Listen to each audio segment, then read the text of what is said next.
I was off to triage first thing because she decided that playing the statue is a morning activity. Right, I'm back in the car. Baby's movements are fine on the machine. They said to the point that I'm at, the doctors will try and push for induction. Okay, so I am one of those doctors that you might see if you notice fewer kicks or movements from your baby later on in pregnancy. So firstly, I want to say that I completely understand how stressful this situation can be.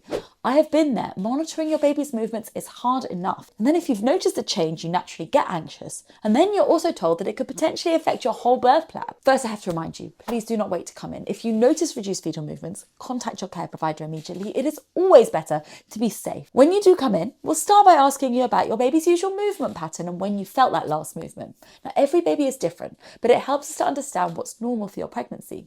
There is no right number of movements per day. Some babies move more in the evening or more in the morning. But if you've noticed that the pattern has changed, we do take it seriously. It's also important to say it's not normal for babies to move less towards the end of pregnancy. It's a myth that babies run out of space. They should have enough space to still move regularly. So if you have come in with reduced movements, the next thing we'll do is check your baby. It involves a CTG. A midwife places monitors on your belly to track your baby's heart rate and the movements over time.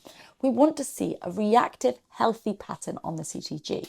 If anything looks concerning or it's unclear on the trace, or you've got a normal trace of the baby, but something is still not right, the baby is still not moving well, we may then recommend an ultrasound scan to look at the amniotic fluid levels, to look at the blood flow through the placenta and how your baby is growing. But sometimes reduced movements, they're just because your baby was resting or you were busy that day. You didn't really track the movements like usual, so that when you rest, you notice they pick back up again. However, if the baby's movements are reduced, it can also be a sign that baby's not getting enough oxygen or nutrients, or it might be a sign that your placenta is starting to fail.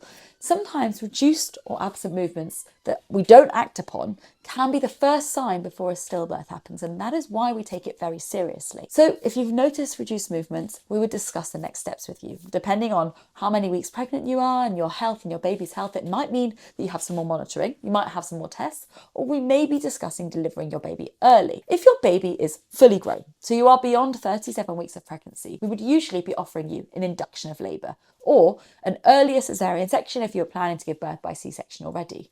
And this is because once your baby has shown reduced movements once, there is no perfect test that we can be certain that your baby is perfectly fine. We can do ultrasounds, we can do a CTG, but they just don't tell us everything. So in that situation where your baby is fully grown, we would think about the balance of risks and whether your baby is just better off out than in. This does not mean that your doctor is pushing or forcing you to have an induction.